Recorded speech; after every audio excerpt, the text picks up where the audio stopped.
Hi friends, எல்லோரும் எப்படி இருக்கீங்க? தோட்ட வீடியோ போட்டு ரொம்ப நாள் ஆச்சு, போடுறதே இல்லை. நம்ம வந்து பாருங்கள், இன்றைக்கி ஷார்ட்ஸ் வீடியோ ஒன்று போடுறேன். நான் தோட்டத்தை காட்டுறேன் பாருங்கள்.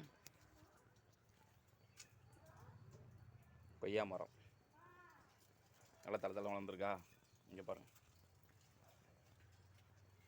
கொய்யா மரம் சின்ன கண்ணில் வச்சது. அது கிட்டத்தட்ட 1 வருஷம் ஆச்சு. இவ்வளோ தூரம் வளர்க்க 1 இயர் ஆயிடுச்சு. என்னன்னு தெரில. இதை பாருங்கள், இதெல்லாம் பச்சை மிளகா செடி. பச்சை மிளகாலாம் தொங்குதா தெரியுதுங்களா? நாங்கள் தேவைக்கு அப்பப்போ பிடிங்குவோம், அப்பப்போ பறிச்சுக்கிறது வீட்டுக்கு.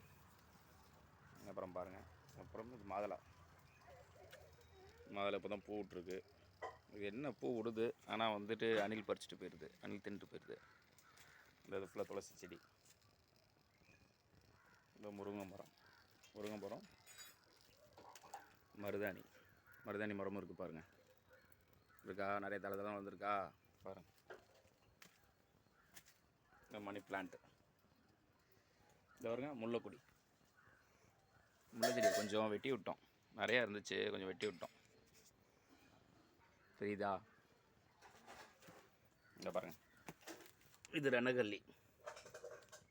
இது கல்லுக்கெல்லாம் சாப்பிடுவாங்க. இந்த செடி பேர் ரெனகல்லி, கல்லுக்கு சாப்பிடுவாங்க. நிறைய பேர் வீட்டில் இருக்காது, பார்த்துக்குங்க. தெரியுதா? இது அழகு செடிங்க நண்பர்களே. இந்த பாருங்கள், இது பிரண்டை கொடி மாதிரி போகுதா, தெரியுதுங்களா? அது பேருக்கு பிரண்டை. அது வந்து எலும்புக்கு நல்லது நண்பர்களே. இது வந்து சட்னி மாதிரி அரைச்சி தோசைக்கு தொட்டுக்கலாம், சூப்பராக இருக்கும். அப்புறம் இதை பாருங்கள், இதெல்லாம் வந்து இந்த செடி. இது நம்ம கீரை செடி இது.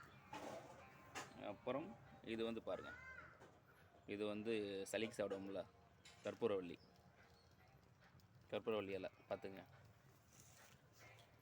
அப்புறம் நண்பர்களே, நம்ம வீட்டில் இந்த கருவேப்பிலை மரம் உங்களுக்கு காட்டுவோம்ல, அது ஒன்று தான் கொஞ்சம் இப்போ காஞ்சி போச்சு நண்பர்களே. பூச்சி அடித்து போய் எல்லாம் காஞ்சி போச்சு. நான் எல்லா செடியும் இப்போ வெட்டி உடச்சி விட்ருக்கேன். இங்கே பாருங்கள், தெரியுதா? எல்லாம் உடைச்சி விட்டேன். இப்போ தான் துளுத்து வருது லைட்டாக, தெரியுதா?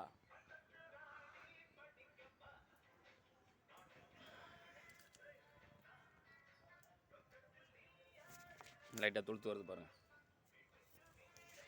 இப்போ தான் துளுத்து வந்துக்கிட்டு இருக்கு லைட்டாக. கருவேப்பிலை மரம் ஒன்று தான் காஞ்சி போச்சு. தண்ணி நிறையா ஊற்றிட்டுருக்கேன். எப்போதுமே நண்பர்களே, கருவேப்பிலை மரத்துக்கு நிறையா தண்ணி ஊற்றணும். ஊற்றிருக்கேன் பாருங்கள். காலைல தண்ணி ஊற்றி விட்டேன். இதெல்லாம் அம்மாவும் ஈவினிங் ஊற்றுவாங்க. ஒரு நாளைக்கு 2 வேளையாக செடிக்கு தண்ணி ஊற்றினா தான் அதுக்கும் நம்ம எப்படி தீனி சாப்பிட்றோம்ல, அது மாதிரி அதுக்கும் ஏதாவது நம்ம கொடுத்துக்கிட்டே இருக்கணும். ஏன்னா என்னென்னா, காலையும் சாயங்காலம் ஊற்றினா அது தண்ணி ஊற்றினோம்னா அதுக்கு ஒரு சந்தோஷம் செடிகளுக்கு. சரி, ஓகே, பாய் நண்பர்களே.